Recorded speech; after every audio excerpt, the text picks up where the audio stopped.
ബിസ്മില്ലാഹി വൽഹംദുലില്ലാഹ് നഹ്മദുല്ലാഹി വനസ്സല്ലി വനസല്ലിമു അലാ റസൂലില്ലാഹ് സയ്യിദിനാ വഹബീബിനാ വഇമാമിനാ മുഹമ്മദിൻ വആലിഹി വസഹ്ബിഹി അജ്മഈൻ.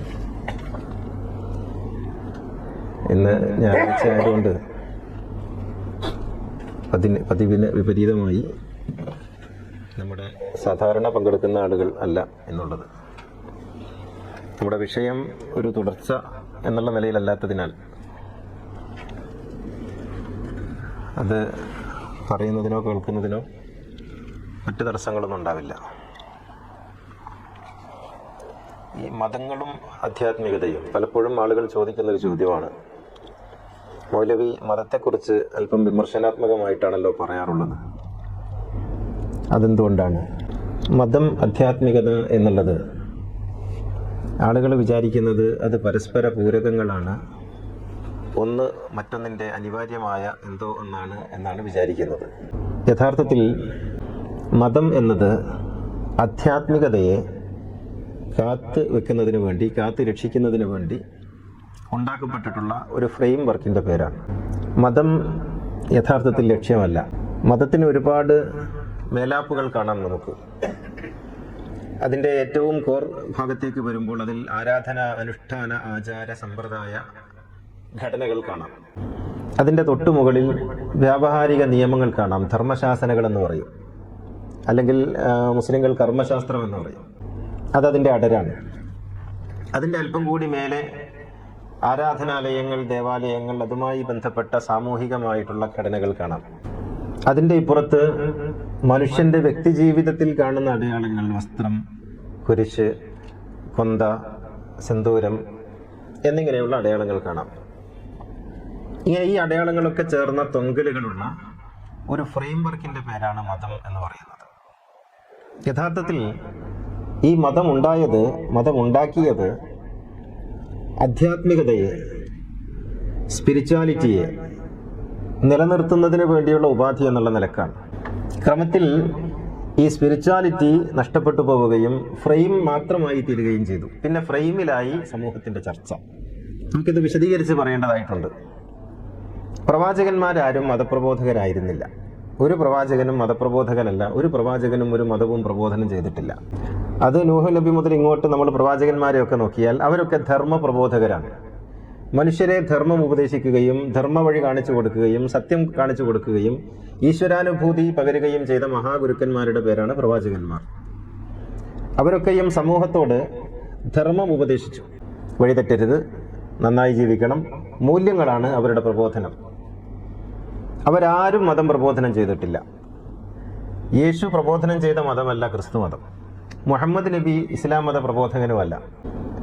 നാരായണ ഗുരു ഹിന്ദു മതത്തിന്റെ പ്രബോധകനോ പ്രചാരകനോ അല്ല.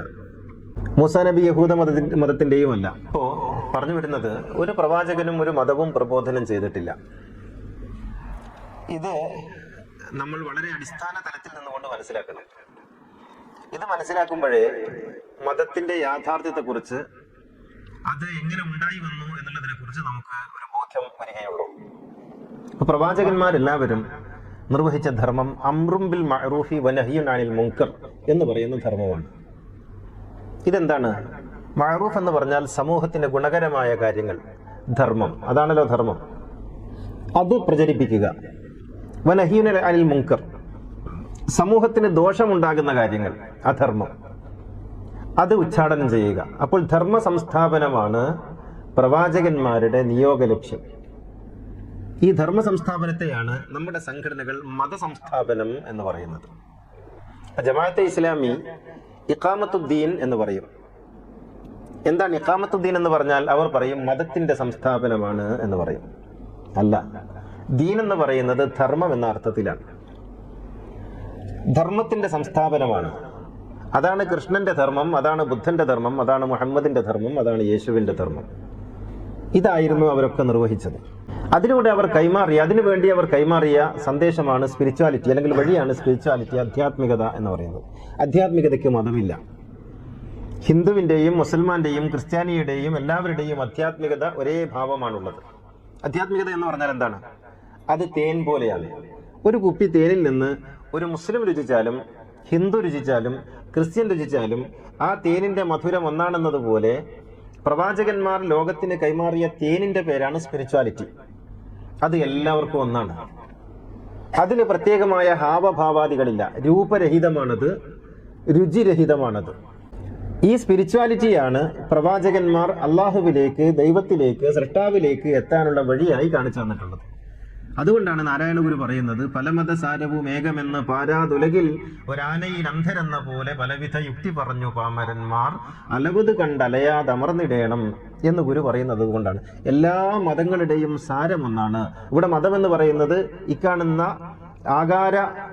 ഭീകരാകാരമുള്ള ഒരു മതരൂപത്തെയല്ല, മതത്തിന്റെ അകത്തുള്ള ആധ്യാത്മികതയെക്കുറിച്ചാണ് ഗുരു പറയുന്നത്. പല മതസാരവും ഏകം, എല്ലാ മതങ്ങളുടെയും സാരമൊന്നാണ് എന്ന്.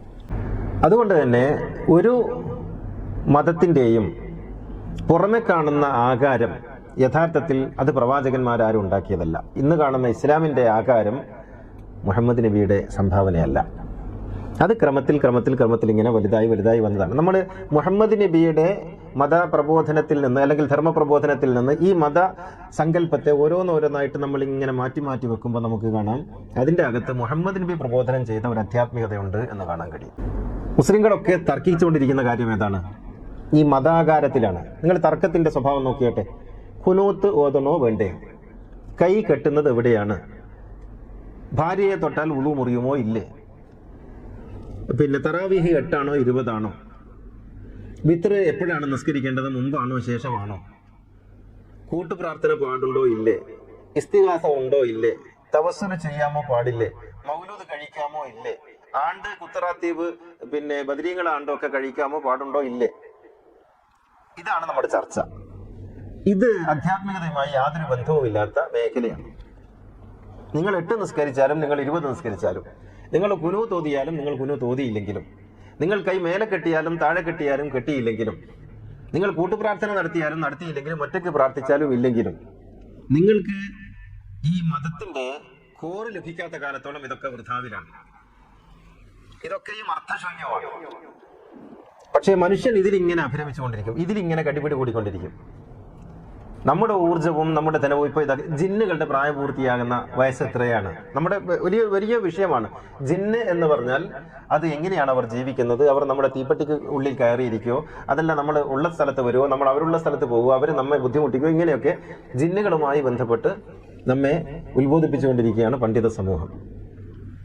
ഈ അർത്ഥത്തിൽ നമ്മുടെ എല്ലാവരുടെയും ഊർജവും നമ്മുടെ പണം, നമ്മുടെ സമയമൊക്കെ ഇതിനു വേണ്ടിയാണ് നമ്മൾ നഷ്ടപ്പെടുത്തിക്കൊണ്ടിരിക്കുന്നത്. എന്നിട്ട് നമ്മൾ വിചാരിക്കും നമ്മൾ എന്തൊക്കെയോ മതപരമായ എന്തൊക്കെയോ കാര്യങ്ങൾ ചെയ്തുകൊണ്ടിരിക്കുകയാണ്, മതപരമായ ഏതൊക്കെയോ ത്യാഗങ്ങൾ അനുഭവിച്ചുകൊണ്ടിരിക്കുകയാണ് എന്ന്. നിങ്ങളുടെ താടിയുടെ അളവാണ് മതം എന്ന് പറയുന്നത്. നിങ്ങളുടെ വസ്ത്രത്തിന്റെ ഇഞ്ചാണ് മതം എന്ന് പറയുന്നത്. ഇതിന് നിങ്ങളുടെ ആധ്യാത്മികതയായിട്ട് ഒരു ഭാവമില്ല, ഒരു ബന്ധമില്ല. നിങ്ങളുടെ താടി 2 മീറ്റർ നീണ്ടാലും നിങ്ങൾക്ക് താടിയെ മുളച്ചില്ലെങ്കിലും നിങ്ങളുടെ ആധ്യാത്മികത അതുമായി ബന്ധപ്പെട്ട് നിൽക്കുന്നതല്ല. ഇക്കാര്യമാണ് നമ്മൾ മനസ്സിലാക്കാതെ പോകുന്നത്. നിങ്ങൾ ധരിക്കുന്ന വസ്ത്രത്തിന്റെ, നിങ്ങൾ അണിയുന്ന വേഷത്തിന്റെ ഒക്കെ തലമാണ് മതങ്ങൾ ചർച്ച ചെയ്യുന്നത്. എന്ന് വെച്ചാൽ മതങ്ങൾ എപ്പോഴും ബാഹ്യതല സ്പർശിയായ കാര്യങ്ങളിലാണ് ശ്രദ്ധയൂന്നുന്നത്. നിങ്ങൾ 5 നേരം പള്ളിയിൽ പോകുന്നുണ്ടോ എന്നുള്ളതാണ് അവരുടെ ശ്രദ്ധ. നിങ്ങൾ എങ്ങനെയാണ് പ്രാർത്ഥിക്കുന്നത് എന്നതല്ല. ആ പ്രാർത്ഥിക്കുന്നത് കൊണ്ട് നിങ്ങളിൽ തീരുന്ന ഗുണങ്ങളെക്കുറിച്ച്, അതിന്റെ മാറ്റങ്ങളെക്കുറിച്ചല്ല മതം ചർച്ച ചെയ്യുന്നത്. മതം നിങ്ങൾ പോകുന്നുണ്ടോ എന്നുള്ളതിനെയാണ് ശ്രദ്ധിച്ചുകൊണ്ടിരിക്കുന്നത്. ഈ രീതിയിൽ അപ്പോൾ മതത്തെ നാം മനസ്സിലാക്കേണ്ടത്, മതം എന്ന് പറയുന്നത് പിൽക്കാലത്ത് ഇപ്പോഴും മതം വളർന്നുകൊണ്ടിരിക്കുന്നു. നിങ്ങൾ വിചാരിക്കുന്നുണ്ടോ ഇസ്ലാം ഇവിടെ നിൽക്കുമെന്ന് വിചാരിക്കുന്നുണ്ടോ? മതം വളർന്നുകൊണ്ടിരിക്കുന്നുണ്ട്. അത് തെറ്റാണെന്നൊക്കെ ബഹളമൊക്കെ. ഇപ്പൊ നിസ്കാരത്തിന്റെ ശേഷമുള്ള സലാത്ത് നിങ്ങൾ 20 വർഷം മുമ്പ് കേട്ടിരുന്നു? ഇല്ല. ഇപ്പൊ ഉണ്ടല്ലോ, ഉണ്ട്. അത് വളർന്നുകൊണ്ടിരിക്കും. മതം അതിന്റെ ആകാരം വളർത്തിക്കൊണ്ടിരിക്കും. അത് നിലനിൽപ്പിന്റെ ഒരു പ്രശ്നമാണ്. മതത്തിന്റെ ആകാരം വളർന്നുകൊണ്ടിരിക്കും. അത് ആൽമരം പോലെയാണ്. അതിന്റെ വേരുകൾ ഇങ്ങനെ താഴോട്ട് വന്നുകൊണ്ടിരിക്കും. അതിന്റെ ആകാരം വലുതായിക്കൊണ്ടിരിക്കും, അതിന്റെ രൂപം വലുതായിക്കൊണ്ടിരിക്കും. മതം എപ്പോഴും വളരും. 20 കൊല്ലം മുമ്പ് കണ്ട മതമേ അല്ല ഇന്നുള്ളത്. എന്തൊക്കെ വന്നു? സലാത്ത് മജ്ലിസുൻ നൂർ വന്നു, പിന്നെ സലാത്ത് മജ്ലിസ് വന്നു, നിസ്കാരത്തിന് ശേഷമുള്ള പിന്നെ പ്രാർത്ഥന വന്നു, പലതുമായിട്ട് വന്നുകൊണ്ടിരിക്കുന്നു. ഇപ്പം പുതിയ ഹദീസുകൾ വന്നുകൊണ്ടിരിക്കുകയല്ലേ, സ്വർഗത്തെക്കുറിച്ച്, നരകത്തെക്കുറിച്ച്. ഇതൊക്കെ അവിചാരിതമായി സംഭവിക്കുന്നില്ല. മതം വളരുകയാണ്. ഏതർത്ഥത്തിൽ വളരുന്നു വെച്ചാൽ അതിന്റെ ആകാരം, അതിന്റെ മേധസ് ഇങ്ങനെ വളർന്നുകൊണ്ടിരിക്കും. ഹിന്ദു മതത്തിൽ അങ്ങനെയാണ്, ക്രിസ്തു മതത്തിൽ അങ്ങനെയാണ്. അതിന്റെ മേധസ് വളർന്നുകൊണ്ടിരിക്കും. അല്ലാതെ കഴിഞ്ഞ വർഷമുള്ള അതേ മതവും അതേ ആചാരവുമാണ് ഈ വർഷം ഉള്ളതെങ്കിൽ ആളുകൾക്ക് മടുപ്പ് വരും. അപ്പൊ പുതിയത് പറഞ്ഞുകൊണ്ടിരിക്കുക എന്നുള്ളത് പുരോഹിതന്മാരുടെ പണിയാണ്. അവരത് നിർവഹിച്ചുകൊണ്ടിരിക്കും. മതം ഇങ്ങനെ വളർന്നുകൊണ്ടിരിക്കും. അത് സഹിക്കാൻ കഴിയാത്ത വിധം ഭാരമേറി മന്ദകാല പോലെ ആയി കഴിഞ്ഞാൽ പിന്നെ അത് അവിടെ തളർന്നു പോകും. അങ്ങനെയാണ് ബാബിലോണിയൻ സംസ്കാരവും മായൻ സംസ്കാരവും ഒക്കെ എങ്ങനെ തകർന്നു എന്ന് ചോദിച്ചാൽ, അത് അതിന്റെ ആകാരം സമൂഹത്തിന്, ലോകത്തിന് താങ്ങാൻ കഴിയാത്ത വിധത്തിലായി തീർന്നപ്പോൾ, മന്ദകാല പോലെ ആയി തീർന്നപ്പോൾ, ഒരടി മുന്നോട്ട് വെക്കാൻ സാധിക്കാതെ വന്നപ്പോൾ അത് തളർന്നു എന്നുള്ളതാണ്. മുഹമ്മദ് നബിയും ഈസാ നബിയും ഒക്കെ രൂപരഹിതമായ, ഞാൻ സാധാരണ നമ്മുടെ ക്ലാസ്സിൽ പറയാറുണ്ട്, നിങ്ങൾ സ്വർണം കണ്ടിട്ടുണ്ടോ എന്ന് ആരോടെങ്കിലും ചോദിക്കുക. സ്വർണം കണ്ടിട്ടുണ്ടോ എന്ന് ചോദിച്ചാൽ എല്ലാവരും പറയും ഞാൻ കണ്ടിട്ടുണ്ടെന്ന് പറയും. എന്താണ് നിങ്ങൾ കണ്ടത്? നിങ്ങൾ കണ്ടത് മാലയാണ്, വളയാണ്, മോതിരമാണ്, കമ്മലാണ്.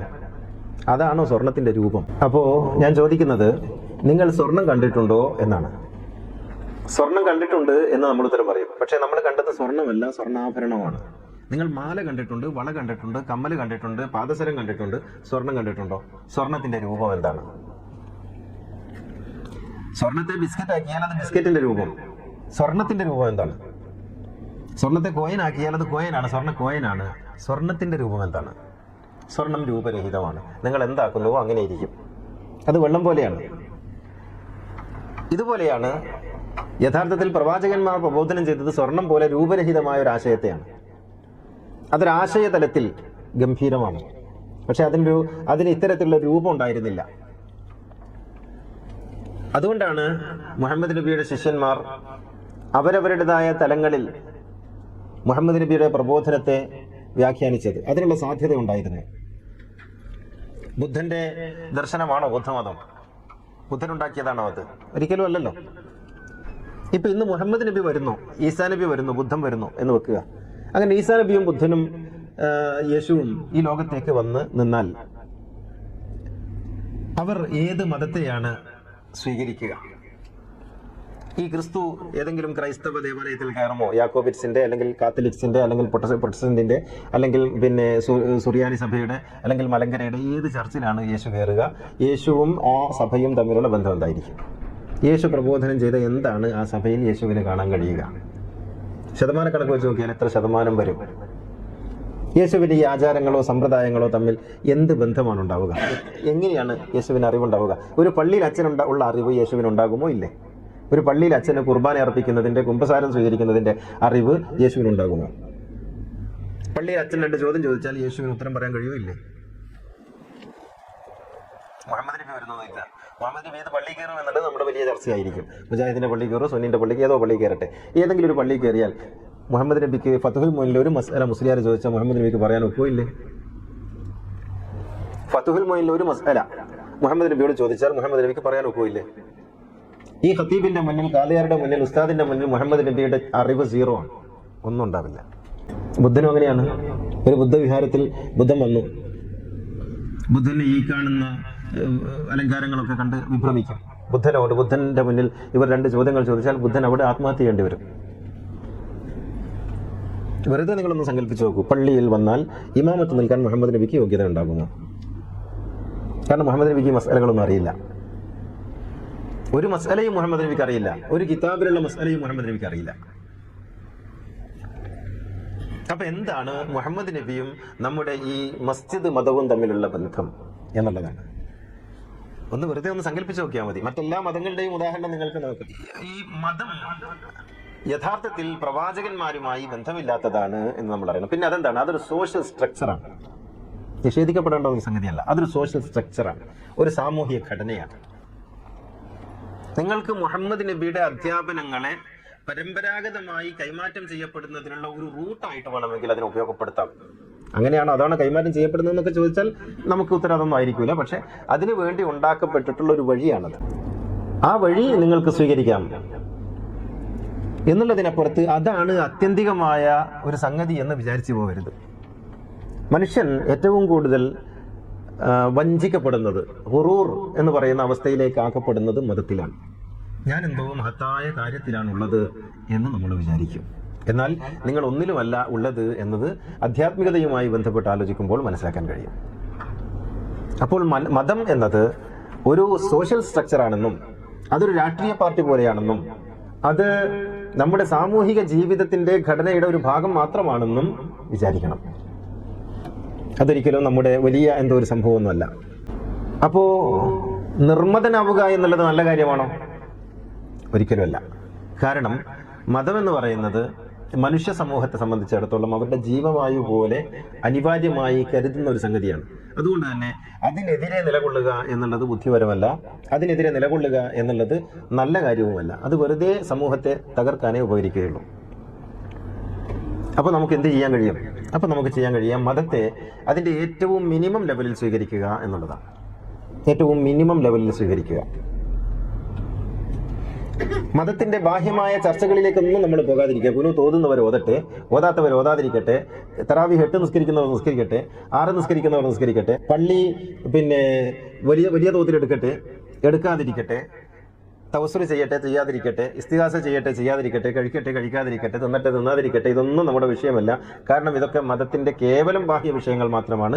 നിങ്ങൾ ഏത് കളറുള്ള കുപ്പായം ധരിക്കുന്നു എന്നതുപോലെ, നിങ്ങൾ ഏത് ഹോട്ടലിൽ നിന്ന് ഭക്ഷണം കഴിക്കുന്നു എന്നതുപോലെ, നിങ്ങൾ ഏത് കമ്പനിയുടെ ചെരുപ്പ് ധരിക്കുന്നു എന്നതുപോലെ മാത്രം പ്രസക്തമായിട്ടുള്ള സംഗതിയാണ്. അത് നിങ്ങളെ ഒട്ടും ബാധിക്കുന്നില്ല. നിങ്ങൾ ഏത് കുപ്പായം ധരിച്ചാലും നിങ്ങളാണല്ലോ. അതിന്റെ കളർ ഏതായാലും നിങ്ങളാണല്ലോ. അതുകൊണ്ട് തന്നെ ഇത്തരത്തിലുള്ള ചർച്ചകളൊന്നും നമ്മൾ ബാധിക്കുന്ന കാര്യമല്ല. ഇതൊക്കെ മനുഷ്യന്മാർ ചർച്ച ചെയ്യട്ടെ, അത് അവരുടെ വിഷയമാണ്. അവര് വലിയ തോതിൽ കാണുന്നു. അത് പക്ഷേ ഒരിക്കലും മനുഷ്യന്റെ മൂല്യവുമായി ബന്ധമില്ല. കുനു തോന്നുന്ന ഒരു മനുഷ്യൻ നന്നാവുകയില്ല, കുനു തോന്നാത്തൊരു മനുഷ്യൻ നന്നാവുകയില്ല, അവൻ മൂല്യങ്ങൾ സ്വീകരിക്കാത്ത കാലത്തോളം. നിങ്ങൾ തറാവീഹ് 8 or 20 നിസ്കരിച്ചോളൂ, നിങ്ങൾ ഒരിക്കലും നന്നാവാൻ പോകുന്നില്ല നിങ്ങളിൽ മൂല്യങ്ങൾ ഉണ്ടാകുന്നത് വരെ. തറാവീഹ് 8 or 20 എന്നുള്ളത് നിങ്ങളുടെ മൂല്യബോധവുമായി ബന്ധപ്പെടാത്ത വിഷയമാണ്. അത് നിങ്ങളുടെ മൂല്യവുമായി അതിന് ഒരു തരത്തിലും ബന്ധമില്ല. അപ്പോൾ ദീനുണ്ടാവുക എന്ന് പറഞ്ഞാൽ തറാവീഹ് ഉണ്ടാവുക എന്നല്ല. ദീനുണ്ടാവുക എന്ന് പറഞ്ഞാൽ നിങ്ങൾ കുനു തോന്നുന്നു ഓതാതിരിക്കുന്നു എന്നല്ല. ദീനുണ്ടാവുക എന്ന് പറഞ്ഞാൽ നിങ്ങൾക്ക് താടിയുണ്ട് ഇല്ല എന്നുള്ളതല്ല. ദീനുണ്ടാവുക എന്ന് പറഞ്ഞാൽ നിങ്ങളിൽ മൂല്യം ഉണ്ടാവുക എന്നാണ്. നിങ്ങൾ സത്യം പറയുന്നയാളാണ് എന്നാണ്, നിങ്ങൾ കരുണയുള്ളയാളാണ് എന്നതാണ്. അതാണ് ദീന്. ഇതിനേക്കാൾ മെച്ചമായി എങ്ങനെയാണ് ഒരു വേദത്തിന് പറഞ്ഞുതരാൻ കഴിയുക? ആരാണ് ദീനില്ലാത്തവൻ? അനാഥരെ പരിഗണിക്കാത്തവനാണ്. ഇവിടെ താടി വിഷയമല്ല. നിങ്ങളുടെ കുടുംബത്തിലോ നിങ്ങളുടെ അയൽപ്പക്കത്തോ ഒരു അനാഥനുണ്ടെങ്കിൽ ആ അനാഥനെ നിങ്ങൾക്ക് സനാഥനാക്കാൻ കഴിയുന്നില്ലെങ്കിൽ നിങ്ങൾ മതമല്ല, നിങ്ങൾ ദീനുള്ളവരല്ല, നിങ്ങൾ മതമുള്ളവരാണ്. കാരണം മതം നിങ്ങളുടെ കുപ്പായത്തിലാണ്, നിങ്ങളുടെ താടിയിലാണ്. നിങ്ങൾക്ക് മതമുണ്ടാകും, പക്ഷെ നിങ്ങൾക്ക് ദീനുണ്ടാവില്ല. ദീനും മതവും രണ്ടാണ്. ദീനിന്റെ പ്രബോധകരാണ് പ്രവാചകന്മാർ, മതത്തിന്റെ പ്രബോധകരല്ല. ഇക്കാര്യം ഓർമ്മയില്ലാത്തത് കൊണ്ടാണ് നാം മതവികാരമുള്ളവരായി തീരുന്നത്. മതം ഒരു വികാരമാണ്, മൂല്യമാകട്ടെ വിചാരവുമാണ്. ഈ ഒരു ബോധത്തിലേക്ക് നാം ഉണരാത്ത കാലത്തോളം, മനുഷ്യ സമൂഹം ഉണരാത്ത കാലത്തോളം മതത്തിന്റെ വഴിക്ക് സഞ്ചരിക്കും, മനുഷ്യരിൽ ഒരു മാറ്റവും ഉണ്ടാക്കുകയില്ല. അങ്ങനെ വരുമ്പോൾ മതം അപകടകാരി കൂടിയാണ്. അത് അങ്ങനെ ഉണ്ടല്ലോ, ഒരു ഘട്ടത്തിനപ്പുറത്ത് ഏത് മുഴയും അർബുദമാകാൻ സാധ്യതയുണ്ട്. അപ്പോൾ അത് ഒരു അലങ്കാരമായി നമുക്ക് കൊണ്ടുനടക്കാൻ കഴിയില്ല. അത് അപകടം ചെയ്യും. പലപ്പോഴും അപകടം ചെയ്യുന്ന ഒരു തലം എന്ന് പറയുന്നത് ഈ മതത്തെക്കുറിച്ചുള്ള മനുഷ്യന്റെ മൂഢമായ ചില വിശ്വാസങ്ങളാണ്. ഇത് മാത്രമാണ് ശരി എന്നുള്ളതാണ്. ഇത് മാത്രമാണ് ശരി. എന്റെ മതം ശരിയാണ് എന്ന് പറയാം, അറിഞ്ഞുകൊണ്ട് പറയണം അതുപോലും.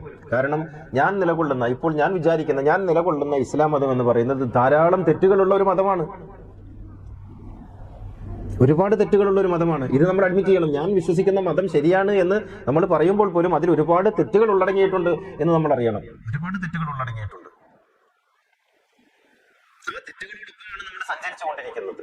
അതിലൊരു തെറ്റാണ് ബലി, മറ്റൊരു തെറ്റാണ് ശുദ്ധിവാദം, മറ്റൊരു തെറ്റാണ് എന്റേതല്ലാത്ത ആചാര സമ്പ്രദായങ്ങൾ സ്വീകരിക്കാൻ അല്ലെങ്കിൽ ഉൾക്കൊള്ളാൻ എനിക്ക് കഴിയാതെ പോകുന്നത്. അതിലെ മറ്റൊരു തെറ്റാണ് മറ്റു ദേവാലയങ്ങളുമായിട്ടുള്ള എന്റെ വിചാരം, എന്റെ വിശ്വാസം. ഒരുപാട് തെറ്റുണ്ട്. ക്രിസ്തുമതമോ അതിലുമുണ്ട്. എത്രത്തോളം ശരിയുണ്ടോ അത്രത്തോളമോ അതിനേക്കാൾ കൂടുതലോ തെറ്റുള്ള ഒരു മതമാണ് ക്രിസ്തുമതം എന്ന് പറയുന്നത്. പൗരോഹിത്യത്തിന്റെ, കുംഭസാരത്തിന്റെ, പരമത ദ്വേഷത്തിന്റെ ഒക്കെ ഒരുപാട് തെറ്റുകൾ അതിലുള്ളടങ്ങിയിട്ടുണ്ട്. അപ്പോൾ എൻ്റെ മതം ശരിയാണ് എന്ന് നിങ്ങൾ ഒഴുക്കം മട്ടി പറയുമ്പോഴും ആ ശരിയിൽ ഒരുപാട് തെറ്റുകൾ അടങ്ങിയിട്ടുണ്ട് എന്ന് മനസ്സിലാക്കണം. ഒരുപാട് തെറ്റുകൾ ഉള്ളടങ്ങിയിട്ടുള്ള ഒരു മതബോധത്തെയാണ് നാം നമ്മുടെ മതം എന്ന് പറയുന്നത്. ഓരോരുത്തരും ആ തെറ്റുകൾ തിരുത്താൻ നമുക്ക് കഴിയുമെന്ന് ചോദിച്ചാൽ ഇല്ല. ആ തെറ്റുകൾ സ്വീകരിക്കാതിരിക്കാൻ നമുക്ക് കഴിയും, തിരുത്താൻ നമുക്ക് പെട്ടെന്ന് കഴിഞ്ഞോളണമെന്നില്ല. അങ്ങനെ തിരുത്താൻ ശ്രമിച്ചവരൊക്കെയും പല വഴിക്കായി പോയിട്ടുണ്ട്. അതുകൊണ്ട് നിങ്ങൾക്കൊരു കാര്യം ചെയ്യാൻ പറ്റും. നിങ്ങൾ ഉൾക്കൊള്ളുന്ന മതത്തിൽ നിന്ന് നിങ്ങൾ ശരിയല്ല എന്ന് തോന്നുന്ന കാര്യങ്ങൾ നിങ്ങൾക്ക് മാറ്റിവെക്കാനെങ്കിലും കഴിയും, അത് ഉൾക്കൊള്ളാതിരിക്കാനെങ്കിലും കഴിയും. എൻ്റെ മതത്തിൽ ഞാൻ സ്വീകരിക്കുന്ന ശരികളോടൊപ്പം തെറ്റുകൾ എന്നെനിക്ക് തോന്നുന്നവയെ എനിക്ക് മാറ്റി നിർത്താൻ കഴിയും. അതിനാരെയും ഭയപ്പെടേണ്ടതില്ലല്ലോ. അപ്പോൾ മതത്തിൽ നിന്ന് നമുക്ക് ശരിയല്ലെന്ന് തോന്നുന്ന കാര്യങ്ങൾ മാറ്റിവെച്ചുകൊണ്ട് ശരിയായതിനെ മാത്രം ഉൾക്കൊള്ളാൻ നമുക്ക് ശരിക്കുകയും സാധിക്കുകയും വേണം. എന്ന് വെച്ചാൽ നിങ്ങൾക്ക് നിങ്ങളുടേതായ ഒരു ധർമ്മബോധം ഉണ്ടാകണം എന്നർത്ഥം. ആ ധർമ്മബോധം പ്രകൃതിപരമായിരിക്കണം, വേദപരമായിരിക്കണം. ഇത് പറയുമ്പോഴാണ് നമ്മൾ ചോദിക്കുക, ഈ വേദം എന്ന് പറയുന്നത് മതമല്ലേ എന്നാണ്. അത് മതത്തിന്റെ സന്താനമല്ലേ? വേദം എന്ന് പറയുന്നത് മതത്തിന്റെ സന്താനമല്ലേ? ഒരിക്കലുമല്ല. വേദമാണ് മതത്തിന് വഴിവെച്ചത്. എന്ന് വെച്ചാൽ മതം ഉണ്ടായിത്തീർന്നത്, ഞാൻ നേരത്തെ പറഞ്ഞല്ലോ, ആധ്യാത്മികതയുടെ നിലനിൽപ്പിന് വേണ്ടിയാണ് മതം ഒരു ഫ്രെയിംവർക്ക് പോലെ ആയി തീർന്നത് എന്നതുപോലെ വേദങ്ങളുടെ സന്ദേശങ്ങളെ പ്രയോഗവൽക്കരിക്കുന്നതിന് വേണ്ടി കൂടി മതങ്ങളെ ഉപയോഗപ്പെടുത്തിയിട്ടുണ്ട്. വേദങ്ങൾ തത്വങ്ങളാണ്. ഈ തത്വങ്ങളെ പ്രാക്ടിക്കലാക്കുന്നതിന് വേണ്ടി മതത്തിന്റെ ആകാരം വേണ്ടി വന്നിട്ടുണ്ട്. അപ്പോ വേദം മതകീയമല്ല, വേദത്തെ അധികരിച്ച് മതമുണ്ടായതാണ്. ഇസ്ലാമിക കർമ്മശാസ്ത്രവും ഖുർആനും തമ്മിൽ ഒരു ബന്ധമില്ല. അത് പിൽക്കാലത്ത് കസ്റ്റമറിയിൽ നിന്നുണ്ടായതാണ്. പലവിധ ഗോത്രങ്ങളുടെയും സമ്പ്രദായങ്ങളുടെയും കസ്റ്റമറികളിൽ നിന്നാണ് നിയമങ്ങൾ ഉരുത്തിരിഞ്ഞു വന്നിട്ടുള്ളത്. അതുകൊണ്ട് ഇസ്ലാമിൽ മരുമക്കത്തായമുണ്ട്, ഇസ്ലാമിൽ മക്കത്തായമുണ്ട്, ഇസ്ലാമിന്റെ പല പ്രവിശ്യകളിലും പല തരത്തിലുള്ള നിയമങ്ങളും അങ്ങനെ ഉണ്ടായിട്ടുണ്ട്. അത് പരസ്പരം ബന്ധമില്ലാത്തതാണ്. ഇതൊക്കെ ഈ കസ്റ്റമറിയിൽ നിന്നുണ്ടായി തീർന്നിട്ടുള്ളതാണെന്ന് അദ്ദേഹം പറഞ്ഞു. അപ്പോൾ ശരീഅത്ത് എന്ന് പറയുന്നത് വേദവുമായി ബന്ധമുള്ളതല്ല. ശരീഅത്ത് എന്ന് പറയുന്നത് മനുഷ്യന്റെ വളർച്ചയിൽ മനുഷ്യന്റെ സംസ്കാരങ്ങളും ശീലങ്ങളും സ്വഭാവങ്ങളും ഒക്കെ ആയിട്ട് ബന്ധപ്പെട്ട് പലയിടത്തുനിന്നായിട്ട് ഇങ്ങനെ കടന്നുകൂടി വന്നിട്ടുള്ളതിനാണ് ശരീഅത്ത് എന്ന് പറയുന്നത്. അപ്പോൾ വേദം അനുസരിച്ച് മനുഷ്യന് ജീവിക്കുന്നതിന് വേണ്ടിയുള്ള നിയമങ്ങൾ ഉണ്ടാക്കിയത് മതമാണ്. ആ മതങ്ങൾ വേദങ്ങളുമായി ആ അർത്ഥത്തിൽ ബന്ധമുണ്ടായിക്കൊള്ളണമെന്നില്ല. അപ്പൊ ശരീഅത്ത് എന്ന് പറയുന്ന ഒരു വിശുദ്ധ പശുവാണ് എന്നൊന്നും നമ്മൾ വിചാരിക്കേണ്ട. അത് ഇപ്പൊ നമ്മൾ ഇവിടെ നോക്കി, ഇന്ത്യയിലെ ശരീഅത്തല്ല പാകിസ്ഥാനിലുള്ളത്, പാകിസ്ഥാനിലെ ശരീഅത്തല്ല ബംഗ്ലാദേശിലുള്ളത്, ബംഗ്ലാദേശിലും പാകിസ്ഥാനിലുള്ള ശരീഅത്തല്ല ജോർദാനിലുള്ളത്, അവിടെ ഉള്ള ശരീഅത്തല്ല ഈജിപ്തിലുള്ളത്. എല്ലാം വ്യത്യസ്തമായ ശരീഅത്താണ്. ഇത് ഏത് ശരീഅത്താണ് ശരി? ഇനി രാജ്യങ്ങളൊക്കെ പോകട്ടെ, മദ്ഹബ് നോക്കുക. മാലിക്കി മദ്ഹബിലുള്ള ശരീഅത്തും ഹനഫി മദ്ഹബിലുള്ള ശരീഅത്തും ഷാഫി മദ്ഹബിലുള്ള ശരീഅത്തും ഒന്നാണോ? അല്ല. ഷാഫി മദ്ഹബിൽ നായയെ തൊട്ടാൽ കഴുകണം, 7 പ്രാവശ്യം കഴുകണം, അതിലൊരു പ്രാവശ്യം മണ്ണ് കലക്കിയ വെള്ളം ഉണ്ടാവണം. മാലിക്കി മദ്ഹബിൽ നായയെ തൊടാമെന്നാണോ? അല്ല. പിന്നെയോ? നായയെ തിന്നാമെന്നാണ്. നായയെ ഭക്ഷിക്കാമെന്നാണ് മാലിക്കി മദ്ഹബ്. ഷാഫി ഇമാമിന്റെ ഉസ്താദാണ് മാലിക്കി ഇമാം, മാലിക്കി ഇമാമിന്റെ ശിഷ്യനാണ് ഷാഫി. ഇവർ രണ്ടുപേരുടെയും സ്കൂൾ ഓഫ് തോട്ടാണ് മാലിക്കി മദ്ഹബും ഷാഫി മദ്ഹബുമായിട്ട് മാറിയത്. അതിൽ ഷാഫി മദ്ഹബിൽ നായയെ തൊട്ടാൽ 7 പ്രാവശ്യം കഴുകണം എന്ന് പറയുന്ന ഷാഫി മദ്ഹബ്, ഹനഫി മദ്ഹബ് പറയുന്നു നായയെ തിന്നാം എന്ന്. നായയെ വേവിച്ച് ഭക്ഷണമാക്കി കഴിക്കാം, ഒരു കുഴപ്പമില്ല. ഭാര്യയെ തൊട്ടാൽ ഉദു മുറിയും എന്ന് പറയുന്ന ഷാഫി മദ്ഹബ്, ഒരു സ്ത്രീയെ ഒരു പുരുഷനും തൊട്ടാൽ ഉദു മുറിയില്ല എന്ന് പറയുന്ന ഹനഫി മദ്ഹബ്. ആലോചിച്ച് നോക്കണം. 2 മദ്ഹബുകൾ തമ്മിലുള്ള വ്യത്യാസമാണ് ഞാൻ പറയുന്നത്. ഒരു സ്ത്രീക്ക് വിവാഹിതയാകണമെങ്കിൽ വലിയ വേണമെന്ന് ഷാഫി മദ്ഹബ് പറയുന്നു. ഒരു സ്ത്രീക്ക് സ്വയം വിവാഹിതയാകാം എന്ന് ഹനഫി മദ്ഹബ് പറയുന്നു. ഞാൻ നിന്നെ വിവാഹം ചെയ്തു എന്നൊരു പെണ്ണ് പറഞ്ഞാൽ മകനെ നിശ്ചയിച്ച് വിവാഹം ചെയ്തെന്ന് പറഞ്ഞാൽ വിവാഹമായി എന്നാണ് ഹനഫി മദ്ഹബ് പറയുന്നത്. വലിയ ഇല്ലാതെ നിക്കാഹ് സാധുവല്ലെന്ന് ഷാഫി മദ്ഹബ് പറയുന്നു. ഇതൊക്കെ വിരുദ്ധങ്ങളായ കാര്യങ്ങളാണ് ഞാൻ പറയുന്നത്.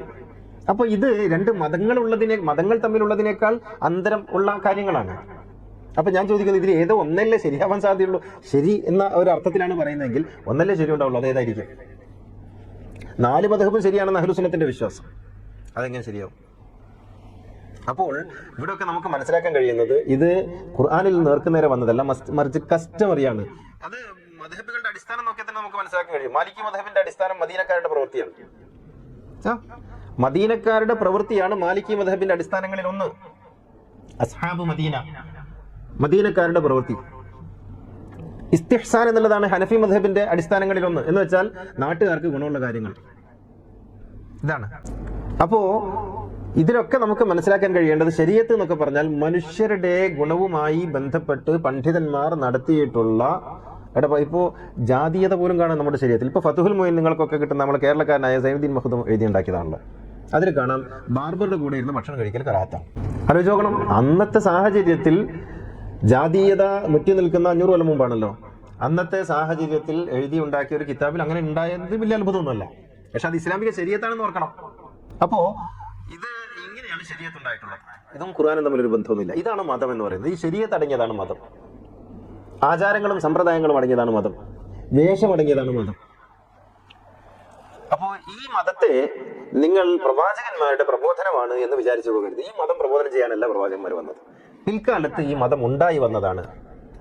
ക്രമത്തിൽ അതിങ്ങനെ വലുതായി വലുതായി വന്നതാണ്. ഇനിയും അത് വലുതായി കൊണ്ടേയിരിക്കും. അപ്പോൾ മതം നമ്മുടെ ഒരു വലിയ പ്രശ്നമാകരുത്, വലിയൊരു വിഷയമാകരുത്. മറിച്ച് ഉള്ളിലുള്ള മൂല്യബോധവും ആധ്യാത്മികതയുമാണ് നമ്മുടെ ഏറ്റവും വലിയ ചർച്ചയായി തീരേണ്ടത്. എൻ്റെ ഉള്ളിൽ അതുണ്ടോ എന്നാണ് നോക്കേണ്ടത്. എൻ്റെ ഉള്ളിൽ അതുണ്ടോ, ആ ചൈതന്യമുണ്ടോ, ആ വെളിച്ചമുണ്ടോ, ആ ഒളിയുണ്ടോ, പ്രവാചകനുണ്ടോ. വഅലമു അന്ന ഫീക്കും റസൂലുള്ളാഹ്, നിങ്ങളിലൊരു പ്രവാചകനുണ്ട്. ആ പ്രവാചകൻ എൻ്റെ ഉള്ളിലുണ്ടോ എന്ന പരിശോധനയാണ് വേണ്ടത്.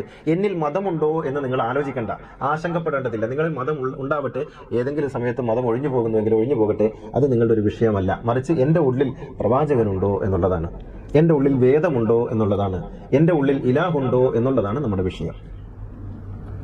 അങ്ങനെ ഒരു ചിന്തയായി തീരണം. അപ്പോൾ മതം എന്നത് നമ്മെ സംബന്ധിച്ചിടത്തോളം ഒരു വികാരമാകരുത്. നമ്മെപ്പോലെ തന്നെയാണ് ഹിന്ദു, നമ്മെപ്പോലെ തന്നെയാണ് ക്രിസ്ത്യൻ. അവരും അവരുടെ മതവുമായി എങ്ങനെ ബന്ധപ്പെട്ട് ആലോചിച്ച് ഇങ്ങനെ ജീവിക്കുകയാണ്. അവർ നമ്മൾ അകപ്പെട്ടതുപോലെ ഇരകളാണ്. ജനിക്കുമ്പോഴേ ഈ ഭാരവും പേറിയല്ലേ നടക്കുന്നത്. ജനിക്കുമ്പോഴേ നിങ്ങൾക്കൊരു വിലാസം വന്നു. എന്താണ് ആ വിലാസം? അത് മുസ്ലിം എന്ന വിലാസമാണ്, ഹിന്ദു എന്ന വിലാസമാണ്, ക്രിസ്ത്യൻ എന്ന വിലാസമാണ്. നമ്മൾ ആരും ഇത് ബോധപൂർവം വാങ്ങിയതൊന്നുമല്ല. ഈ വിലാസത്തിനകത്ത് നിന്നാണ് പിന്നെ നമ്മുടെ വളർച്ച മുഴുവനും. അത് വൃത്തത്തിനകത്ത് നടക്കുന്നത് പോലെയാണ്. ഇങ്ങനെ പുറത്തൊരിക്കലും എത്തൂല. നിങ്ങൾ നടന്നിടത്ത് തന്നെ എത്തിക്കൊണ്ടേയിരിക്കും. ഒരിക്കലും നിങ്ങൾക്ക് പുറത്തു കടക്കാൻ കഴിയില്ല. ഇതൊരു പുരോഹിതന്മാരുടെ സാധ്യത കൂടിയാണ്. നമുക്കൊരിക്കലും ഈ വൃത്തത്തിനകത്ത് വെച്ചുകൊണ്ട് ഔട്ട് ഓഫ് ബോക്സ് ചിന്തിക്കാൻ സാധിക്കാത്ത ഒരു സമൂഹത്തെയാണ് അവരെപ്പോഴും വാർത്തെടുത്തുകൊണ്ടിരിക്കുന്നത്. അതിനകത്ത് വെച്ച് മാത്രം ചിന്തിക്കാനും അതിനകത്തുള്ളത് മാത്രം അറിയാനും ആണ് അവർ ആലോചിച്ചുകൊണ്ടിരിക്കുന്നത്. അതുകൊണ്ട് നിങ്ങൾ കൂടുതൽ ചിന്തിക്കേണ്ടതില്ല, നിങ്ങൾ കൂടുതൽ പഠിക്കേണ്ടതില്ല, നിങ്ങൾ കൂടുതൽ വായിക്കേണ്ടതില്ല. അതൊക്കെ ഞങ്ങൾ നിങ്ങൾക്ക് വേണ്ടി ചെയ്തോളും എന്നാണ് അവരെപ്പോഴും പറഞ്ഞുകൊണ്ടിരിക്കുക. നമ്മുടെ ഉള്ള് എപ്പോഴും ആ ഒരു ആധ്യാത്മികതയുടെ ഭാഗത്തേക്ക് തിരിച്ചു വെക്കണം. അതാണ് ഖിബില എന്ന് പറയുന്നത്. എന്താണ് ഖിബില? ഖിബില എന്ന് പറഞ്ഞാൽ മക്കയിലുള്ള ഒരു കെട്ടിടത്തിന്റെ പേര് മാത്രമല്ല, മറിച്ച് നമ്മുടെ ഉള്ളിലുള്ള ആ ഒരു തേട്ടം അള്ളാഹുവിലേക്ക് തിരിച്ചു വെക്കുക. അതാണ് വജ്ഹുല്ല എന്ന് പറയുന്നത്. അള്ളാഹുവിലേക്ക്, സൃഷ്ടാവിലേക്ക് തിരിച്ചു വെക്കുക. എന്നിട്ട് ഇതൊക്കെ വഴികളാണെന്ന് അറിയുക. നമ്മൾ ഒരു ബസ്സിൽ കയറുന്നത് പോലെ മറ്റൊരാൾ ഒരു കാറിൽ കയറുന്നു, വേറൊരാൾ ഒരു ഓട്ടോറിക്ഷയിൽ കയറുന്നു, വേറൊരാൾ ഒരു സൈക്കിളിൽ കയറുന്നു, വേറൊരാൾ ഒരു ബൈക്കിൽ കയറുന്നു എന്ന് മാത്രം വിചാരിക്കുക. ഞാൻ പോകുന്ന ഈ ബസ്സും ആ കാറും ഒക്കെ ഒരേ ദിശയിലേക്കാണ് പോകുന്നത്, ഒരിടത്താണ് എത്തുന്നത് എന്ന് നമുക്ക് ബോധ്യമുണ്ടാവുക. എൻ്റെ ബസ്സാണ് ശരി, ആ കാറ് തെറ്റാണ് എന്ന് നമ്മൾ വിചാരിക്കാതിരിക്കുക, വിധിക്കാതിരിക്കുക. ഈ കാറും ബസ്സും ഒക്കെ ഏതൊരു സ്ഥലത്ത് എത്താനുള്ള വാഹനങ്ങൾ മാത്രമാണ് എന്ന് നമുക്ക് ബോധം ഉണ്ടാവുക.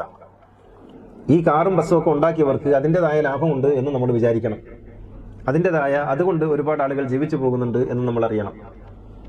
ഈ ഒരു അറിവ് നമുക്കുണ്ടെങ്കിലേ നമുക്ക് ആധ്യാത്മികതയും മതവും തമ്മിലുള്ള വേർതിരിവ് മനസ്സിലാക്കാൻ കഴിയുള്ളൂ. അല്ലെങ്കിൽ നമ്മൾ വിചാരിക്കും മതം സമം ആധ്യാത്മികത ഇത് രണ്ടും ഒന്നാണെന്ന് വിചാരിക്കും. അല്ല, മതം സമം വേദം രണ്ടും ഒന്നല്ല. അത് രണ്ടും രണ്ട് വഴിക്കാണ് സഞ്ചരിച്ചുകൊണ്ടിരിക്കുന്നത്. അത് ഒന്നിനെ താങ്ങുന്നതിന് വേണ്ടി ഒരു കാലത്ത് ഉണ്ടാക്കപ്പെട്ടതാണ് എന്ന് മാത്രം നമ്മൾ മനസ്സിലാക്കണം. എന്ന് മാത്രമല്ല, അതിൽ വേറൊരു കാര്യം കൂടി ഉള്ളത്, മതം ചിലപ്പോൾ നമുക്ക് ആധ്യാത്മികതയിലേക്ക് യാത്ര ചെയ്യാൻ സാധിക്കാത്ത വിധം നമ്മുടെ തലയിലൊരു ഭാരമായിരിക്കുകയും ചെയ്യും. ഒരു സ്വതന്ത്രനായ ഒരു മനുഷ്യന് ആധ്യാത്മികതയിലേക്കുള്ള യാത്ര പോലെയല്ല ഒരു കടുത്ത മതവാദിക്ക് ആധ്യാത്മികതയിലേക്കുള്ള യാത്ര. അയാൾക്ക് ഒരുപാട് തടസ്സങ്ങളുണ്ടാകും, വസ്വാസുകൾ ഉണ്ടായിക്കൊണ്ടിരിക്കും. അത് ശരിയാവും, ഇത് ശരിയാവും. ഈ നിസ്കരിച്ചു കഴിഞ്ഞാൽ അസ്തഗ്ഫിറുല്ലാഹൽ അദീം എന്ന് പറയാമല്ലോ, ഇതൊരു ഭാരമാണ്. നിങ്ങൾ എപ്പോഴാണ് അസ്തഗ്ഫിറുല്ലാഹൽ അദീം എന്ന് പറയേണ്ടത്? നിങ്ങളൊരു തെറ്റ് ചെയ്താലാണ് അല്ലേ? തെറ്റ് ചെയ്താലല്ലേ പറയേണ്ടത്? അല്ലാഹു എനിക്ക് നീ പുറത്തു തരണമേ, അങ്ങനെയല്ല അതിൻ്റെ അർത്ഥമെങ്കിൽ പോലും. അസ്തഗ്ഫിറുല്ലാഹൽ അദീം എന്ന് പറയുന്ന ഒരു പ്രാർത്ഥനയല്ല, ഒരു സ്റ്റേറ്റ്മെൻ്റാണ്. എന്താവട്ടെ, അതിലേക്ക് നമ്മൾ കിടക്കണ്ട. നിങ്ങൾ എപ്പോഴും പ്രാർത്ഥിക്കേണ്ട, അല്ലാഹു എനിക്ക് പുറത്തു തരണേ നിങ്ങൾ പ്രാർത്ഥിക്കേണ്ടത് എപ്പോഴാണ്? നിങ്ങളൊരു തെറ്റ് ചെയ്താലാണ്. നിങ്ങൾ നിസ്കരിച്ച് കഴിഞ്ഞ ഉടനെ അല്ലാഹു എനിക്ക് പുറത്തു തരണേ എന്ന് പ്രാർത്ഥിക്കുന്നതിൻ്റെ അർത്ഥം എന്താണ്? നിങ്ങളിപ്പോൾ ചെയ്ത ഒരു തെറ്റാണ് എന്നാണ് അതിൻ്റെ അർത്ഥം. അപ്പോൾ പറയും നിസ്കാരത്തിൽ വല്ല തെറ്റും സംഭവിച്ചെങ്കിൽ പുറത്തു തരണേ എന്നാണ്. എങ്ങനെയാണെങ്കിലും അങ്ങനെയല്ലേ പറയേണ്ടത്? അപ്പോൾ ഒരു മനുഷ്യനൊരു കാര്യം ചെയ്യുമ്പോൾ, ഇപ്പം നിങ്ങൾക്ക് ഒരു കുട്ടി ഇങ്ങനെ കുത്തി വരച്ച് കൊണ്ടുത്തരുന്നു, എന്നിട്ട് പറയുന്നത് പൂമ്പാറ്റ നോക്കിയാട്ടെ, അത് പൂമ്പാറ്റ ആയിട്ടില്ല, പൂവായിട്ടില്ല. പക്ഷേ അങ്ങനെ കുത്തി വരച്ചൊരു കുട്ടി കൊണ്ടു തന്നാൽ നിങ്ങൾ എന്ത് ചെയ്യും? ഹായ്, നല്ല രസമുണ്ട്, നല്ല പൂമ്പാറ്റയാണല്ലോ എന്നല്ലേ പറയാം. അള്ളാഹ്ക്ക് നിങ്ങളുടെ അത്രയും നിലവാരമില്ലേ? ഒരാൾ എങ്ങനെയൊക്കെയോ കുത്തി പറഞ്ഞിട്ട് നിസ്കരിച്ചു, പഠിച്ചോനെ ഞാൻ നിസ്കരിച്ചു എന്ന് പറയുമ്പോൾ പോടാ നിന്റെ സുജൂദിന്റെ ഡിഗ്രി ശരിയായിട്ടില്ല എന്ന് പറഞ്ഞിട്ട് തള്ളിക്കളയുന്ന ഒരു അള്ളാഹുവാണോ? അതല്ല, നന്നായിരിക്കുന്ന പോലെ നീ അങ്ങനെ നിസ്കരിച്ചല്ലോ എന്ന് പറയുന്ന അള്ളാഹുവിനെയാണോ നിങ്ങൾ ആഗ്രഹിക്കുന്നത്? അസ്തഗ്ഫിറുല്ലാഹൽ അദീം പറയുമ്പോൾ നിങ്ങൾ ഏത് അള്ളാഹുവിനെയാണ് അഭിമുഖീകരിക്കുന്നത്? അപ്പോൾ പടച്ചോനെ നമ്മൾ എവിടെയാണ് നിർത്തിയിരിക്കുന്നത്? ഒരു കുട്ടി കുത്തി വരഞ്ഞിട്ടൊരു പൂമ്പാറ്റയായി എന്ന് വിചാരിക്കുന്ന കുട്ടി കൊണ്ടുവരുമ്പോൾ നമ്മൾ ആ കുട്ടിയെ അപ്രിഷിയേറ്റ് ചെയ്യുന്നത് അത്രയും. രാവിലെ എഴുന്നേറ്റ് നിസ്കരിച്ച ഒരു മനുഷ്യനെ അള്ളാഹു അപ്രിഷിയേറ്റ് ചെയ്യുന്നില്ലെങ്കിൽ പടച്ചോൻ എന്തിന് കൊള്ളാം? എവിടെയായിരിക്കും ആ പടച്ചോൻ ഇരിക്കുന്നുണ്ടാവുക? അസ്തഗ്ഫിറുല്ലാഹൽ അദീം എന്ന് നിങ്ങൾ പറയുന്നത് എന്തിനാണ്? അപ്പം നിങ്ങളുടെ മനോവികാരം എവിടേക്കാണ് ഈ മതം കൊണ്ടുപോയി വെക്കുന്നത്? എത്ര നിസ്കരിച്ചാലും ഇതൊക്കെ പടച്ചോൻ സ്വീകരിക്കൂ റബ്ബേ എന്ന് വിചാരിക്കുന്ന ഒരു മനോഭാവത്തിലേക്ക്, അധമ മനോഭാവത്തിലേക്ക് മനുഷ്യരെ കൊണ്ടുചെന്നെത്തിക്കുകയല്ലേ ദൈവം, ഈ മതം. അപ്പോൾ യഥാർത്ഥത്തിൽ ആധ്യാത്മികതയിലേക്കുള്ള യാത്ര എളുപ്പമാക്കുകയാണോ ഭാരമുള്ളതാക്കുകയാണോ മതങ്ങൾ ചെയ്യുന്നത്? നിങ്ങളെ ഒരിക്കലും ആധ്യാത്മികതയിലേക്ക് ഉയരാൻ സമ്മതിക്കാതെ അവിടെ തന്നെ കിടത്തുകയാണ്, അടിമ ആക്കുകയാണ് മതം ചെയ്തുകൊണ്ടിരിക്കുന്നത്. നിങ്ങൾ ഉയരരുത്, നിങ്ങൾക്ക് ആധ്യാത്മികമായ അനുഭൂതി ഉണ്ടാകരുത്, നിങ്ങളെപ്പോഴും ഖിന്നരായിരിക്കണം, നിങ്ങളെപ്പോഴും അസ്വസ്ഥരായിരിക്കണം, നിങ്ങളെപ്പോഴും വ്യഥ അനുഭവിക്കുന്നയാളായിരിക്കണം. എൻ്റെ നിസ്കാരം ശരിയായോ പടച്ചോനെ, ഇത്രയും കാലം ഞാൻ നിസ്കരിച്ചിട്ട് ശരിയായോ എന്നുള്ള ഒരു മനോവ്യാപാരത്തിൽ നീറുകയാണ് നിങ്ങളുടെ ജീവിതത്തിൽ മതം ഉണ്ടാക്കി തീർക്കുന്നത്. ആധ്യാത്മികമായ അനുഭൂതിയിലല്ല, ആനന്ദത്തിലേക്ക് എത്താൻ ഒരിക്കലും മതം നിങ്ങളെ അനുവദിക്കുന്നില്ല. നിങ്ങളൊരു ആനന്ദവും അനുഭവിക്കരുത് എന്ന് മതത്തിന് നിർബന്ധമുണ്ട്. അപ്പോൾ നിങ്ങൾ സ്വതന്ത്രരായിത്തീരും. പടച്ചോനും ഞാനും തമ്മിലുള്ള ഒരു ലയനത്തിൻ്റെ അങ്ങനെ ഉണ്ടല്ലോ, ഒരു പടച്ചോൻ എന്നെ സൃഷ്ടിച്ച നാഥൻ, ആ നാഥനും ഞാനും തമ്മിലുള്ള ആഴമുള്ള ബന്ധത്തിൻ്റെ പ്രണയത്തിൻ്റെ ഒരു തലത്തിൽ ഞാൻ എത്തിക്കഴിഞ്ഞാൽ പിന്നെ അവിടെ പുരോഹിതൻ വേണ്ടല്ലോ. അപ്പോൾ ആധ്യാത്മികമായ ഒരു അനുഭവം നിങ്ങൾക്ക് കൈവന്നാൽ പിന്നെ പുരോഹിതന് ഇടമില്ല. പറഞ്ഞു വരുന്നത് ഇങ്ങനെയാണ് മതം എപ്പോഴും സംഭവിക്കുക. നിങ്ങളെ ഒരിക്കലും ഉയരാനും വളരാനും അനുവദിക്കില്ല. നിങ്ങൾക്ക് ഒരു ആധ്യാത്മികമായ അനുഭവം ഉണ്ടാകാൻ, ഈശ്വരാനുഭൂതിയിലേക്ക് നിങ്ങളെ ഉയർത്താൻ അനുവദിക്കില്ല. ഞാൻ ഉറച്ചു വിശ്വസിക്കുന്നു, മുഹമ്മദ് ഒരു മതത്തിന്റെ ആളായിരുന്നുവെങ്കിൽ മുഹമ്മദിന് ഹിറാ ഗുഹയിലേക്ക് കയറാൻ കഴിയില്ലായിരുന്നു. അങ്ങനെ കയറുന്നത് മതത്തിന് വിരുദ്ധമാണ്. മുഹമ്മദ് ഒരു മതത്തിന്റെ ആളായിരുന്നെങ്കിൽ, ഒരു മതം പ്രാക്ടീസ് ചെയ്യുന്ന ഒരു സമുദായത്തിന്റെ ഭാഗമായിരുന്നെങ്കിൽ മുഹമ്മദ് നബിക്ക് ഹിറാ ഗുഹയിലേക്ക്, ജബൽ നൂറിലേക്ക് കയറി പോകാൻ കഴിയില്ല. അവരെ മതം തടയും. യേശുവിന് കഴിയില്ലായിരുന്നു. തൂരിസിന പർവ്വതത്തിലേക്ക് മൂസാക്ക് കയറാൻ കഴിയില്ലായിരുന്നു. മരുത്തോ മലയിലേക്ക് നാരായണ ഗുരുവിന് കയറാൻ കഴിയില്ലായിരുന്നു. അവിടെയൊക്കെ അവരെ പിടിച്ചു വലിക്കും മതം. നിങ്ങൾ അങ്ങനെ പോകരുത്, മതത്തിന് വിരുദ്ധമാണെന്ന് പറയും. ആ മതബോധം ഇല്ലാത്തത് കൊണ്ടാണ് മുഹമ്മദിന് ഹിറാ ഗുഹയിൽ ഇഖ്റഇന്റെ നാദം ലഭിച്ചത്. അതുകൊണ്ടാണ് മൂസാ നബിക്ക് ഇന്നനി അനല്ലാഹു ലാ ഇലാഹ ഇല്ല അന ഫഅബ്ദുനി എന്ന സന്ദേശം ലഭിച്ചത്. അതുകൊണ്ടാണ് യേശുവിന് ഗുരുവായി തെരഞ്ഞെടുക്കപ്പെട്ടത്. മതത്തിന്റെ പിൻവലിയില്ലാത്തത് കൊണ്ടാണ്. മതം എപ്പോഴും ഭാരമായിരിക്കുന്നു എന്നർത്ഥം. നമ്മുടെ കഴുത്തിൽ, നമ്മുടെ ചിറകുകളിൽ ഇങ്ങനെ കെട്ടിത്തൂക്കിയ ഭാരമായി മതങ്ങൾ എപ്പോഴും ഇരിക്കും എന്നർത്ഥം. അപ്പോൾ മതം എന്ന് പറയുന്നത് ആധ്യാത്മികതയാണ് എന്ന് തെറ്റിദ്ധരിക്കരുത് എന്നാണ് ഞാൻ ഇത്രയും നേരം പറഞ്ഞതിന്റെ ചുരുക്കം. ഇനി നമുക്ക് വിഷയത്തിലേക്ക് കടക്കാം.